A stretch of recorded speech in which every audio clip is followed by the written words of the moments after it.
dogo mbaka gi wendo modhi Almen Willis Otieno menukil kendo en jalup jatend Safina Party to kamano nyako miwa sechegi. Lawi no moko kaneno kondak ni bang' Nyasaye to ini luro mana Jensi. Yango luro Jensi. Ni Jensi sanire yo piny. To giri e piny kochakre malo nyaka piny kae. Ma nyiso ni Kenya ka ok bedo ka nen ga pile cha. Kech sani jo piny oro duondgi to kendo jo piny wuoyo motegno. To kok iwinjo duond jo piny to weche ok dhi maber. Neno gara gima kaka ne gichako wuodhgi ni. Ne gichako ni reject finance bill. Ruto kelo ni amend. Wacho ni reject. Giwacho ni Kome must go. Kome no go. Giwacho ni dissolve parliament. Don't reshuffle. Cabinet obi. Sani be giwacho ni Ruto must go.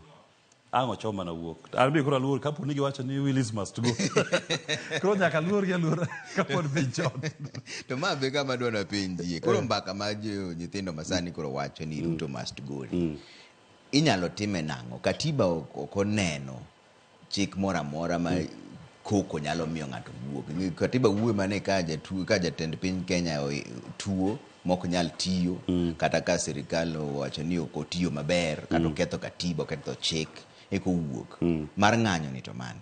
Ing'eyo ni gima duong' monego wachak godo en ni waelewa ni piny chal ganade. Piny ng'ama maduong' en japiny ma en oganda duto. Kaso namba 2 en koro piny miluongo ni Kenya.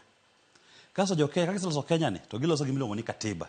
Koro e hierarchy ka japiny ni malo, Kenya luwe, kasto katiba, kasto chike moko go.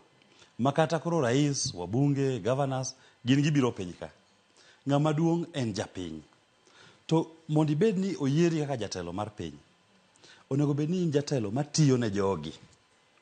Mane gimo ibet ni kata chik molos Kenya ka en chik monego bed ni chik matiyo ne jopiny gi. Ko japiny ema supreme, ene moduong' malogi gite. Koro ka japiny osewacho ni gin gidwaro lokruok, gineno ni kaka piny dhi ok morgi. Nyaka imany yo machielo minya neno ni japiny obet gi jatelo manya timo gimodwaro no. Kech Ruto to king'iyo mos, gik duto ma jogi osenyis no osetimo. Odong' mana achiel kende. Oseriembo Kome, osegolo cabinet, reject finance bill, to pod giwacho nyaka reject nyaka wuogi. Manyiso ni kata bende nyaka koro sani bed ogo machemo obed mos. Owach ni oyo an jatiju. Chal ma paro ka dwaro riembo sirikal opore akudware. Awene ugini mondo yier ng'at machielo.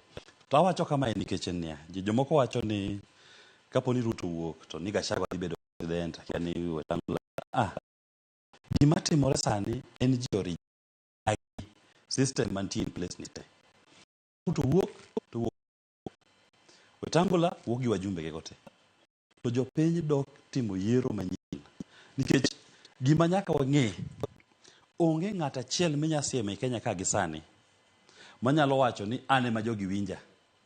Ni ane manyalo dhi e room ba wuo gi jogi winja. Onge. Makata baba notemo wacho ni wadhi wawuo gi Ruto. To jopiny kaka no respond, kata sani no news kaka joma ne nitie ng'anyo moko Kisukalu kaka wuoyo. Wacho ni baba mato wene ma ng'amo kiwuogo. Wan odo man ng'ani wuogi.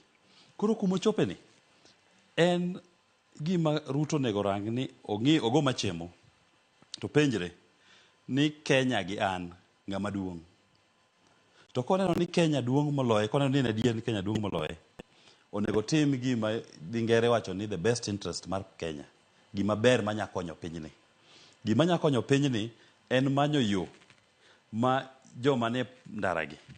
Lit ma jopiny winjo ni migi nafas mondo gidhi giyier ng'at ma giparo ni nyalo tiyo ne gi piny kaka dwarore ni. Kech kapo no giseyiero ng'ano to gin bende gibro dok e udi. Gimi ng'ano nafas. To kawacho kata ska Ruto weyo, ok onyiso no konyal chung.